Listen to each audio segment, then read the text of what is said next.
ආයිබෝවන් අද අපි කතා කරන්න බලාපොරොත්තු වෙන්නේ තනි පොලිස් නිලධාරියෙකුට වාහනයක් නතර කරන්න පුළුවන්ද?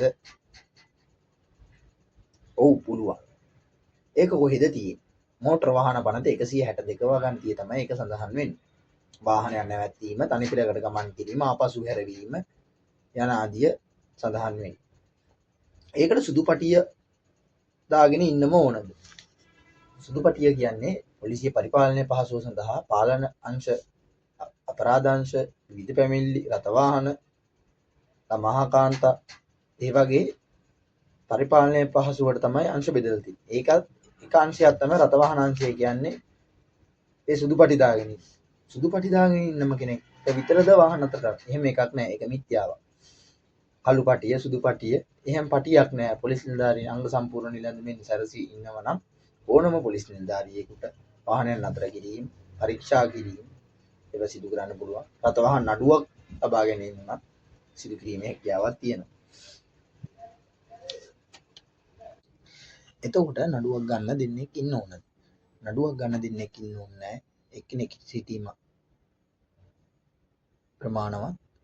ඒ ඔප්පු කිරීමේ කාර්ය නිලධාරියා සතු වන අතර ඔබ නිවැරදි කරුවෙක් නම් ඔබ නිවැරදි කරු ලෙස ඔප්පු කිරීම ඔබ සතු වේ. ආයිබෝවන් අද අපි කතා කරන්න බලාපොරොත්තු වෙන්නේ තනි පොලිස් නිලධාරියෙකුට වාහනයක් නතර කරන්න පුළුවන්ද? ඔව් පුළුවන්. ඒක කොහෙද තියෙන්නේ? මෝටර වාහන පනත 162 ගණතිය තමයි ඒක සඳහන් වෙන්නේ. වාහනයක් නැවැත්වීම, තනි පෙළකට ගමන් කිරීම, ආපසු හැරවීම යන ආදිය සඳහන් වෙන්නේ. ඒකට සුදු පටිය දාගෙන ඉන්නම ඕනද?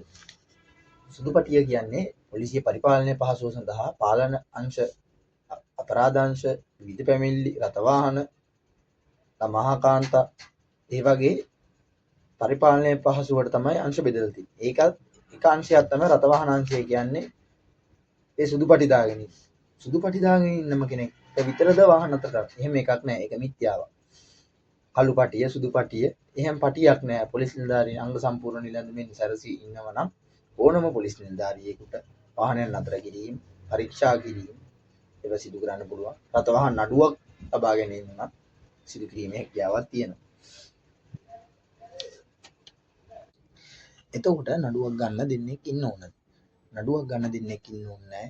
එක්කෙනෙක් සිටීම ප්‍රමාණවත්. ඒ ඔප්පු කිරීමේ කාර්ය නිලධාරියා සතු වන අතර ඔබ නිවැරදි කරුවෙක් නම් ඔබ නිවැරදි කරු ලෙස ඔප්පු කිරීම ඔබ සතු වේ.